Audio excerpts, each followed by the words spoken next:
Okay, we are back again. Welcome everybody to another edition of the Booze Brothers. This is a podcast where we try to have honest, no fluff conversations about our various experiences of quitting alcohol. And with me, as always, is my brother Matt. Hello, Matt. Good morning, Mark. Good to be back. It's been a break, I think, of 2 weeks. I've been on holiday, so down in the Dordogne region of France, having a very nice time, I have to say. It's been great, but good to be back. Good to be doing the podcast again. And actually, it's given me quite a few things to think about, which I'll probably share today with today's topic. So I'll let you introduce it, Mark, and then we can share our thoughts.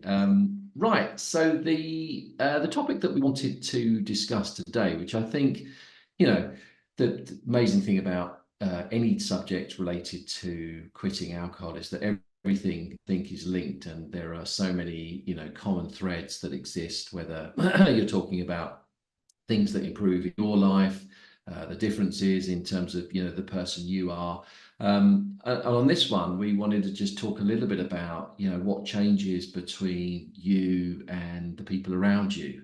So, friends and family and the relationships that you have. And I think, Matt, you've been away on vacation. You've had the most fantastic family holiday. You've been sending photos on WhatsApp to us, and we've all been, vicariously experiencing the vacation with you. And everything about the photos that you're sending, you think that just looks like a really lovely, connected, real quality time with some friends, real quality time with, the kids and the family. So, no surprise that you wanted to have a conversation about how things change when you quit drinking, and of course, I read something this week actually about, or I heard something, excuse me, about the sort of the stages of quitting alcohol.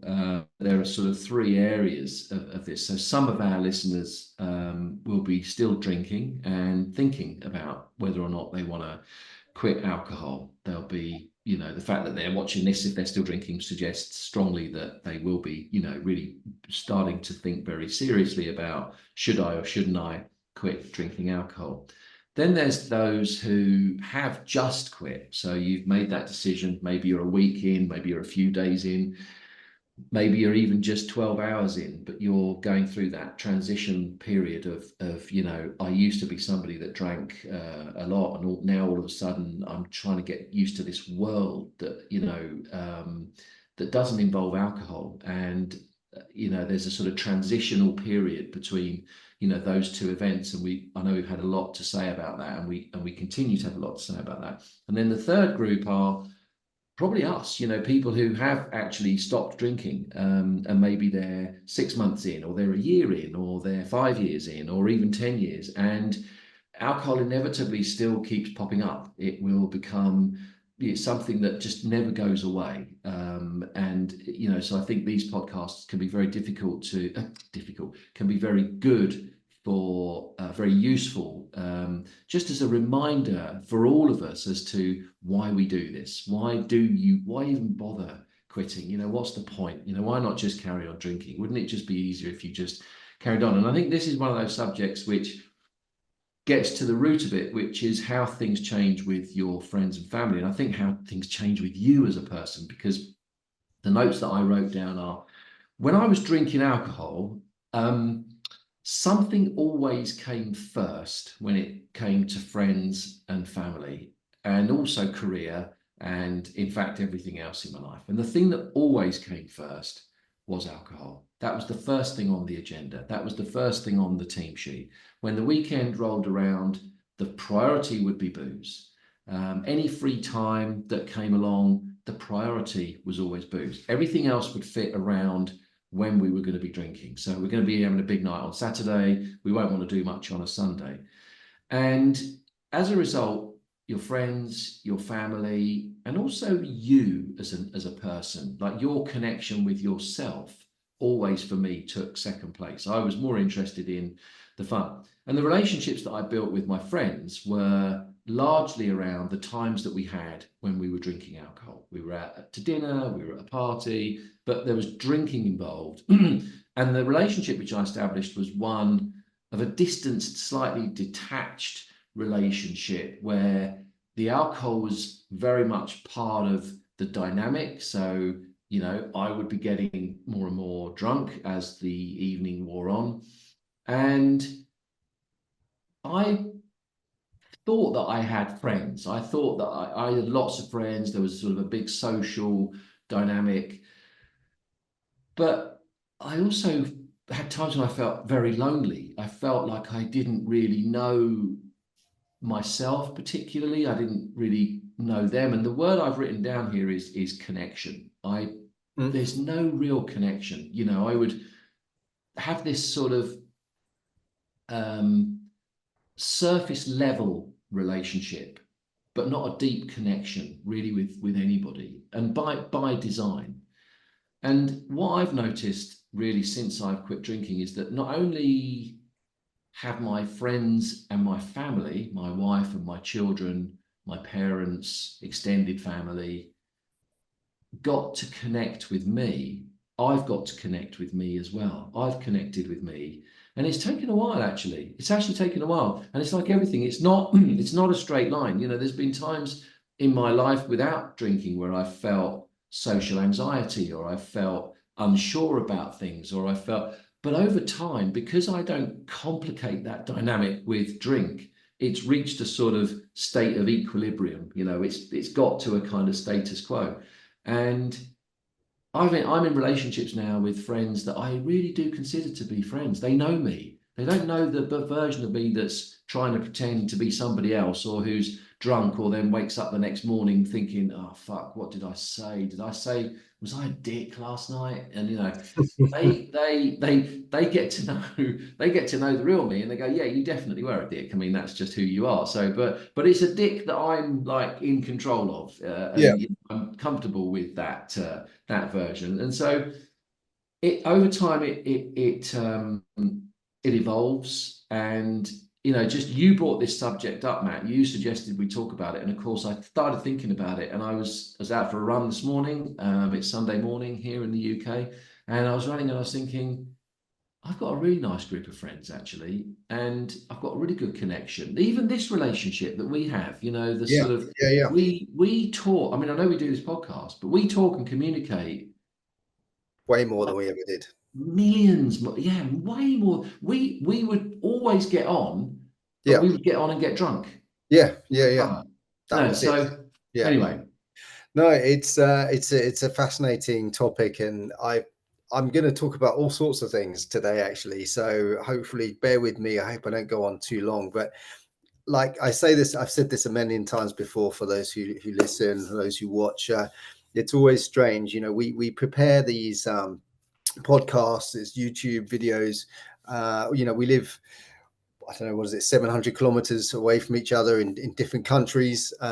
Yet sometimes it's like we've been writing the same notes. So it's uncanny. So yeah, so I was thinking about it over my holiday actually, and I was thinking, you know, how quitting affects your family and friends. And I think for me, diving straight in, three things happen.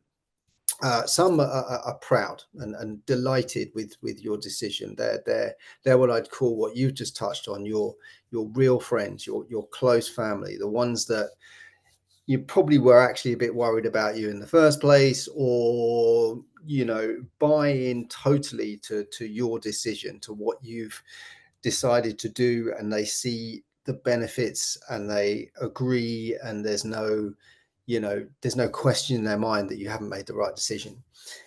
Some feel a tinge of sadness.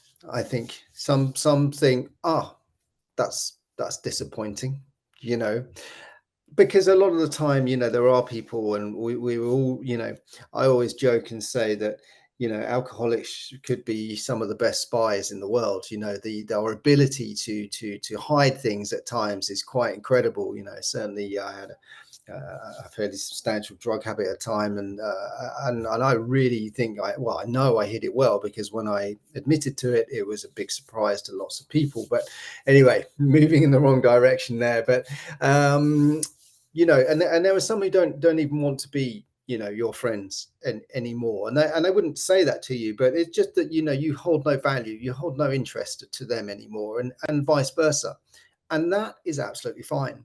There are people I have not spoken to since I quit drinking, and that's fine. If I see them again, I'll say hello, we'll be very polite.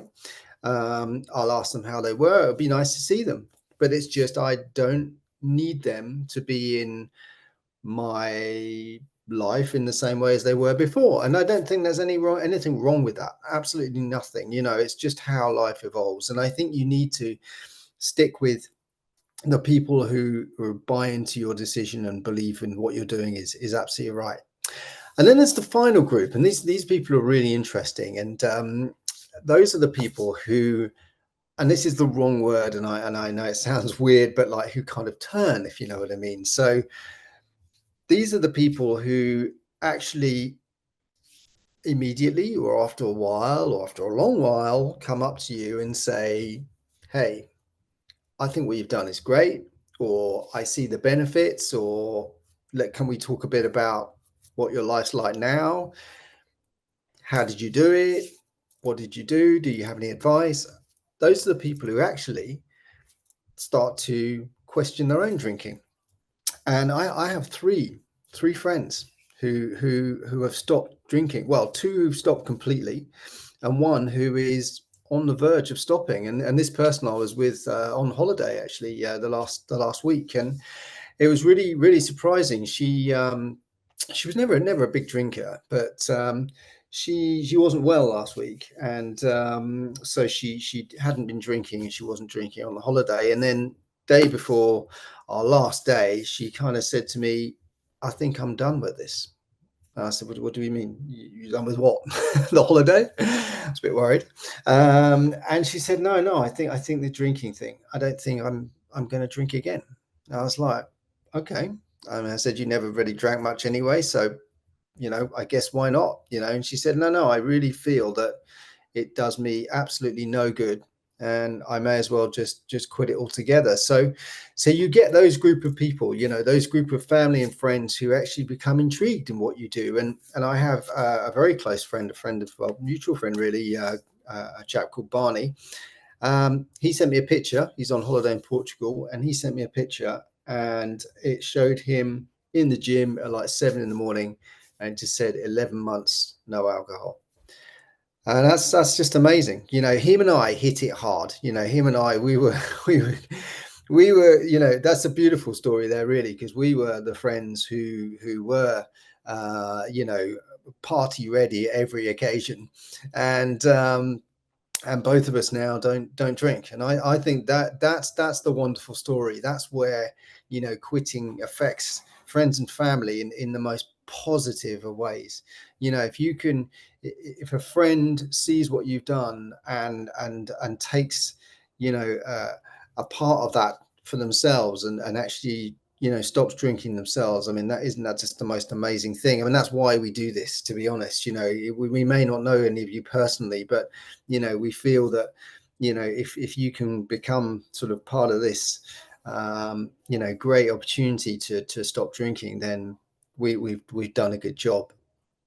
So, you know, people see the way you've done things, they become curious, and in reality, that's where I wanted to go. Sorry, this is exactly what happened to me. And so, you know, without throwing flowers over you or anything, Mark, but you know, you stopped before me, and I mocked at the beginning, like many of us did. You know, what are you doing? Because you know, I never really saw you as having a big problem, and you didn't. It was more, as you've explained many times on this channel, about your business, your future intentions, and how you saw that connected with alcohol. But you know, soon after, you know, I saw the benefits in you. I saw everything coming together for you, and I saw that actually this life without alcohol is actually really interesting. And then, you know what, it waterfalls, it cascades. You start looking on the internet, you start looking on YouTube, you find people like Kevin O'Hara, you find people like Simon Chappell, you find all these people who don't drink and have so much to say about it. And then you start to think, well, they can't all be wrong. and then you pick it up. Um, the one thing I would say is the older generation can take a bit of convincing. Our father wasn't, I think he was one of those who had the tinge of sadness. And I understand, he's never had a drinking problem. And, we had great times drinking all together. And those great times will always be there.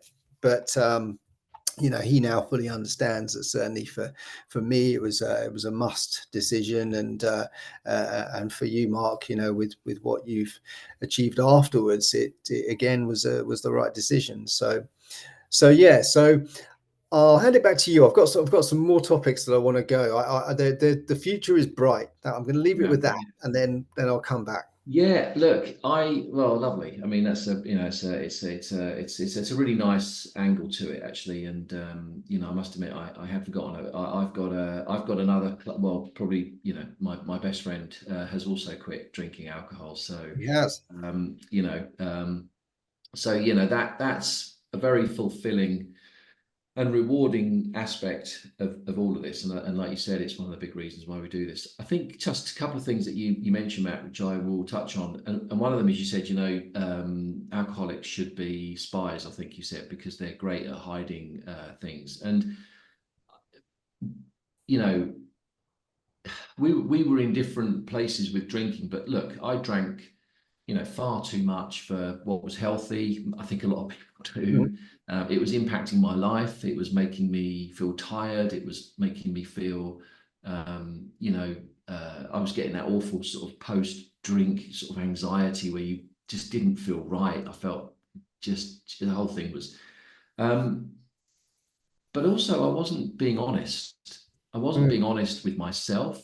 I wasn't being honest with my friends and family. I wasn't being honest with my career. I was always, it's something in your world that exists that you have to kind of hide or make excuses for or underplay. Didn't drink that much last night. Oh yeah, we went out and didn't drink too much. Yeah. You know full well you I drank. had a few, but no, I'm fine. I feel all right.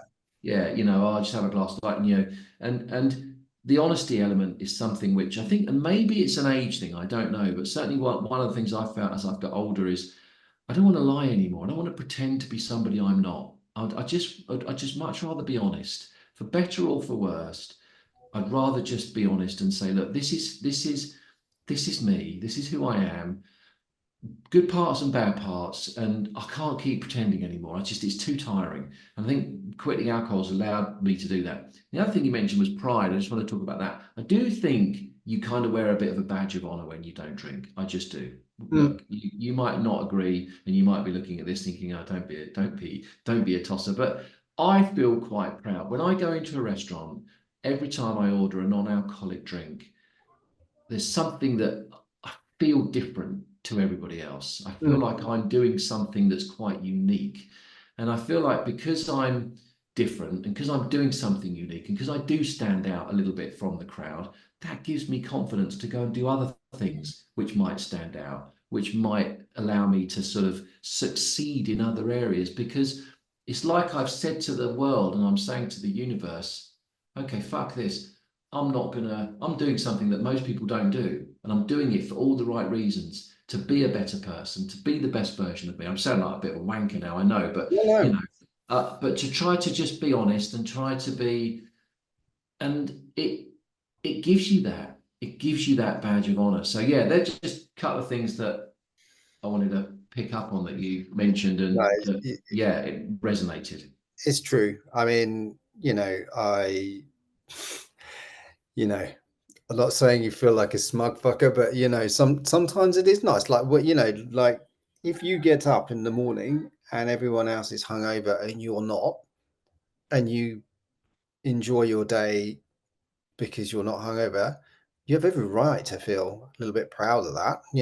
And I think that you will, I really no, I think you need to push that. I think that's a drum we need to bang on because it does restore pride. And there are lots of you out there, lots of people who are, drinking, been through what we've been through, your pride is shot. Your pride is gone, and that's why sometimes you're in that terrible spiral of keeping drinking because you feel worthless. You feel like nothing is going your way. You feel that life is just this thing and you just get through it, and you have a drink and there's always a bottle open, there's always an off license open, or a bottle shop, or whatever you call it in your country.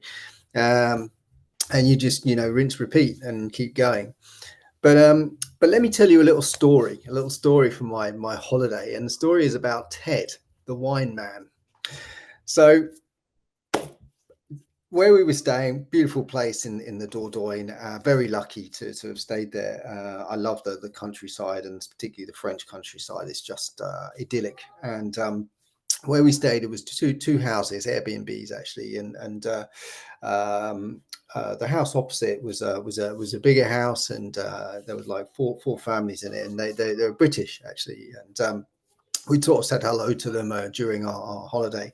And then on the day before we were leaving, they were leaving, so they were all going, and we saw them starting to pack up cars, and all of a sudden there was a knock on the window, and this girl was outside. So we opened the door, and so hello, and she said, "Oh, we've got a bit of a problem. My husband's car won't start. Do you have any jump leads?" So I said, "You know what? I've got a hire car. I don't know if there's any in there. Let me take a look." And my friend's car's there. So anyway, lo and behold, there were some jump leads. So great, brought the car over. We sat there, we charged the car. Unfortunately, it didn't start. So that was a bit of a nightmare. So, but whilst we were waiting, and we let the cars run for about 15 minutes, obviously I got talking to these people. Lovely people, really, really nice people from Oxford in the UK.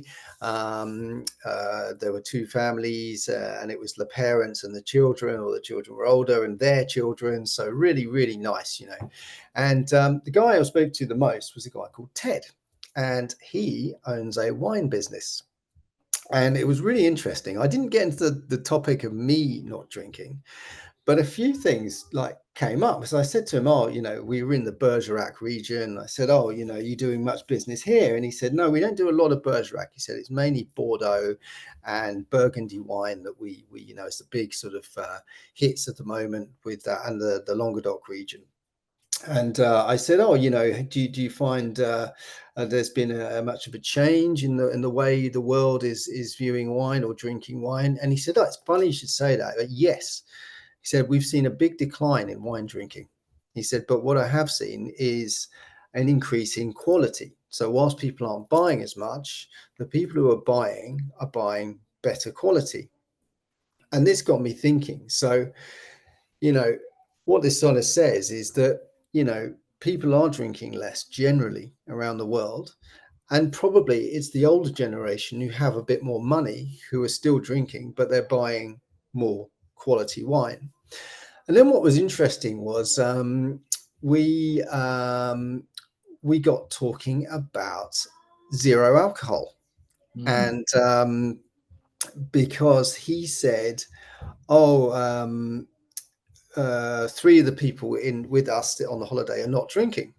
He said one of them's pregnant, the other two don't drink. And I didn't manage to get in the fact that I didn't drink, because it just didn't really come up, and it's not something, I only just met the guy. But what was interesting was he started having a conversation with me about zero alcohol drink. And this is a wine guy, he makes his money out of wine, and his son-in-law was also in the wine business. And his son-in-law started speaking to me. He said, "Oh yeah, we actually work with vineyards, and what we're really concentrating at the moment is making zero alcohol sparkling wine. We believe that there's a big market there.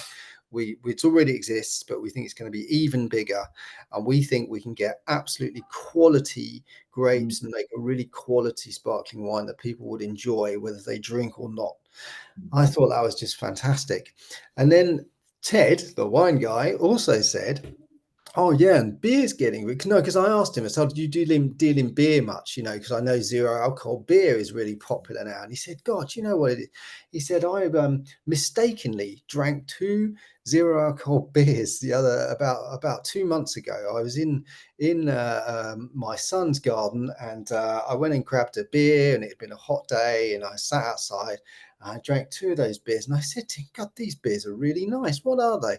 And he laughed, and he went, 'They're actually zero alcohol beers.'"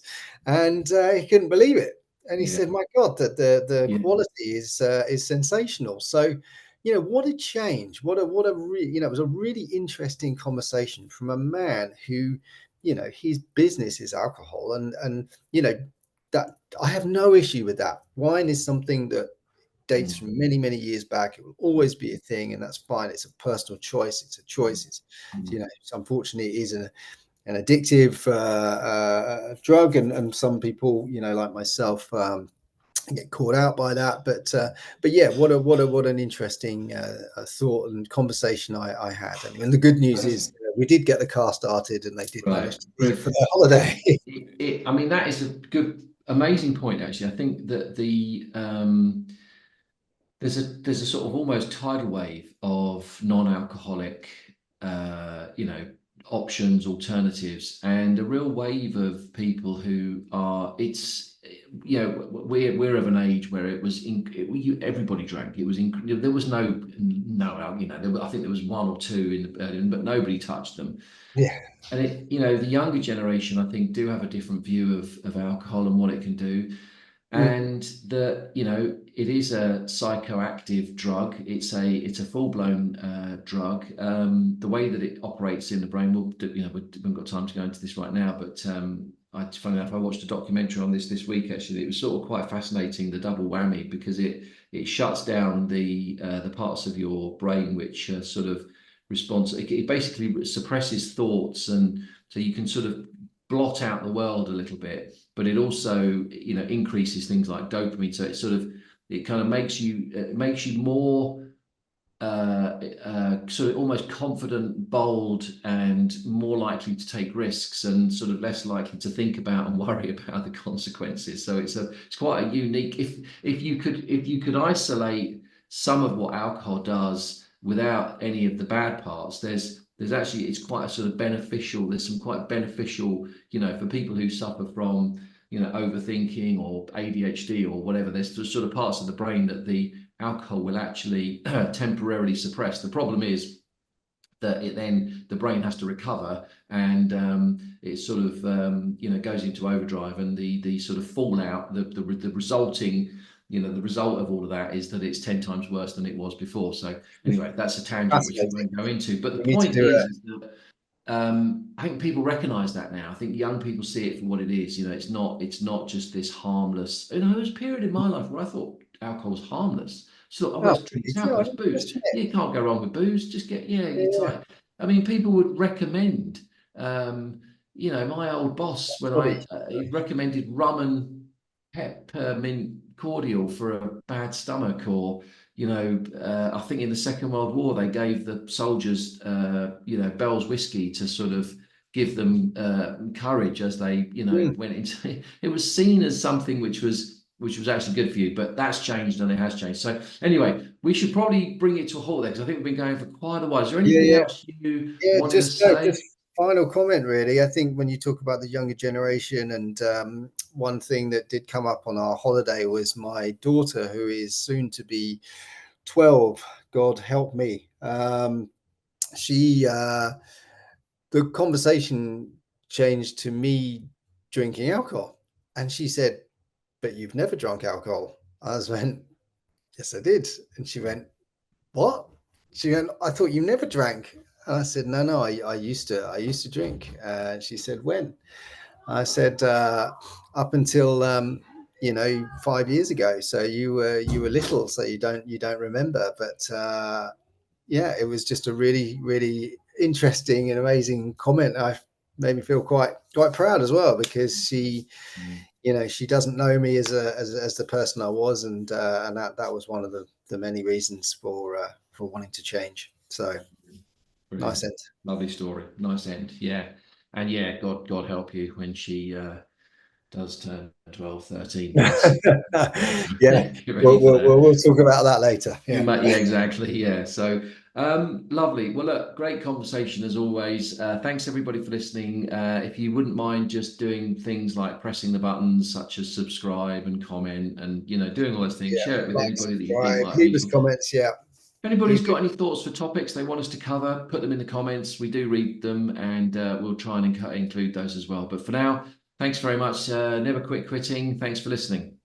Bye bye.